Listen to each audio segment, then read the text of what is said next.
Hey guys, it's Evan Chino here. I'm back with another video. So a couple days ago, back on Sunday, the Pittsburgh Steelers defeated the Los Angeles Rams 24-17.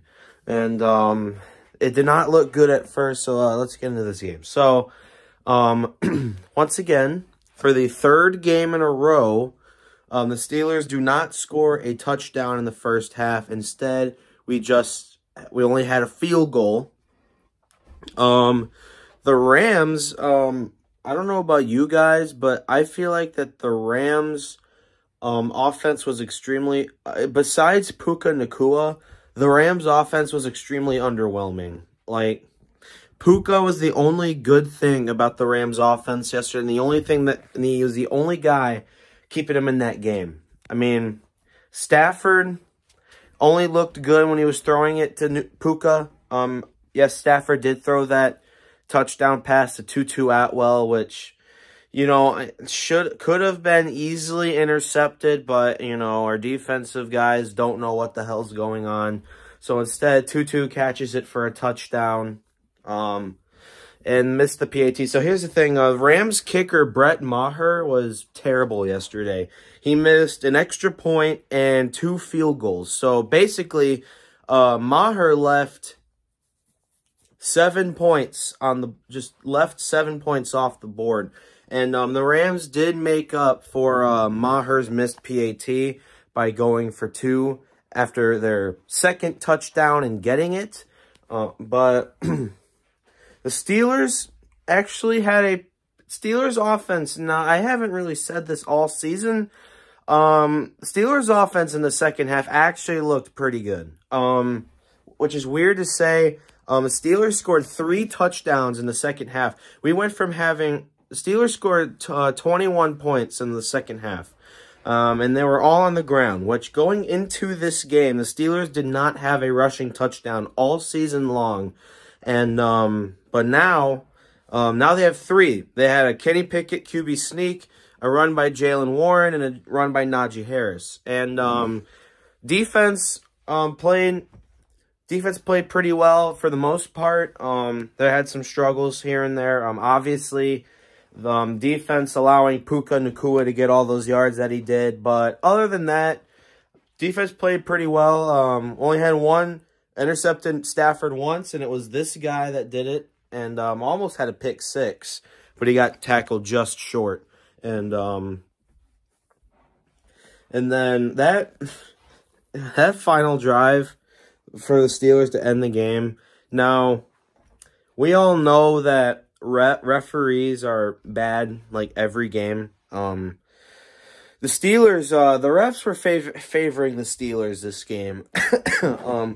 So if you guys didn't see how the game ended, so the Steelers were up 24-17, and they had the ball with about 5 minutes to go. If the Steelers offense could just keep going and getting first downs, they could make the Rams use their timeouts and waste as much clock as they can, and they could just end the game. So Steelers were in danger of going 3 and out on that drive, but luckily Kenny Pickett threw a clutch first down to Deontay Johnson, I believe it was, but after that we quickly got to another 3rd down, and then Pickett threw and he tried to get Deontay, but threw an incompletion. And then they threw a flag on the Rams saying it was defensive pass interference. They threw, I believe it was Ahkello Witherspoon that made the quote-unquote pass interference, who, if you guys know, played for the Steelers last year. And it wasn't pass interference. When you look at the replay, I don't really see much that said that was pass interference. But then, after the flag was thrown, Deontay gets up, goes up to Ahkello, and basically does this. And then the refs call Deontay for taunting, so makes offsetting penalties. So instead of getting a free first down from I shouldn't say the Rams' stupidity, because it wasn't, the Rams guy, in my opinion, didn't do that much to warrant a pass interference call. But we just grabbed that free ticket and just threw it away with stupid taunting, which our Deontay was called for taunting twice, and Pickens was called for taunting once, or it was the other way around. Other than that, Deontay Johnson and George Pickens really need to be disciplined and really need to, like, in practice, going up and say, hey, look, you guys cost us some yards because of your stupidity. We really need to stop that. So anyway, so we have to redo, because since it's offsetting penalties, you redo the play. Pickett throws a pass to Allen Robinson. First and only time he had a catch that game. And he was just short. It was like 4th and 1. And then Steelers have two options. They could either A, punt the ball, pin them deep, and hope the defense can stand strong. Because at that point, the Rams didn't have any timeouts.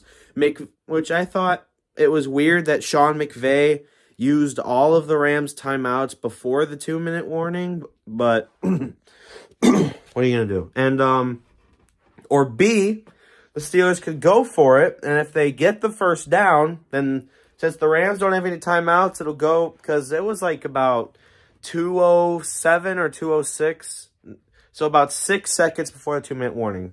So if they do that play, then the clock will run to the 2-minute warning, and then the Steelers can just knee the ball and end the game.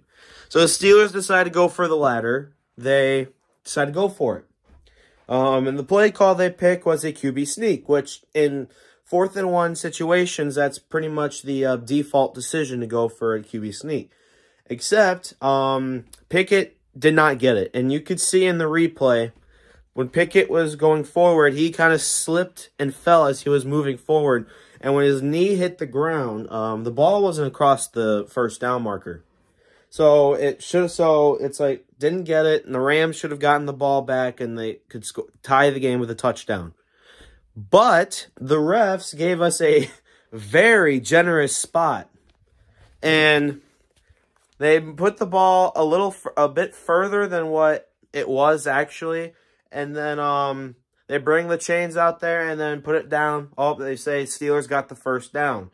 Even the commentators were surprised that that they gave the Steelers the first down, because they were saying, oh, this is going to be short. They're going to figure out that he didn't get it. The Rams are going to get the ball, and the first down.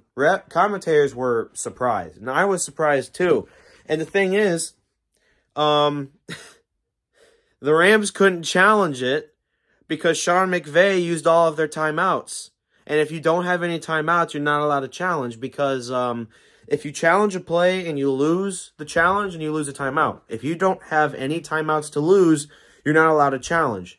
So Sean McVay, using all of their timeouts, screwed the Rams out of challenging that play to see it would have been turned back. So it was first down Steelers. They couldn't review it because the Rams had no timeouts. And we just need the ball and won the game 24-17. So basically the refs handed us that win at the end. But at the same time, if McVay didn't use all of their timeouts, they could have challenged that. Since it wasn't the 2-minute warning yet, they could have challenged it, and it would have been overturned. But since they used all their timeouts, can't challenge. So Steelers win 24-17. We improved to 4-2 on the season. Mike Tomlin has still never lost to the Rams in his tenure as Steelers head coach. And next week we will be at home taking on the Jacksonville Jaguars. And I'm going to say that game's going to be a loss. The Jaguars are a pretty good team. It's a home game, but I don't think we're going to win that game. I feel like we'll be 5-3 after that. Or no, 4-3 after that, my mistake. And then after that, it'll be a Thursday night game at home against the Titans. I think that should be a win. But it was once again a sloppy win, but I will admit Steelers offense did look good in the second half. I mean, they did score 3 touchdowns, which I don't think the Steelers have scored 3 offensive touchdowns in a game this season up to this point. So that's an accomplishment for them. So anyway, so we'll see you guys next week after we take on the Jacksonville Jaguars.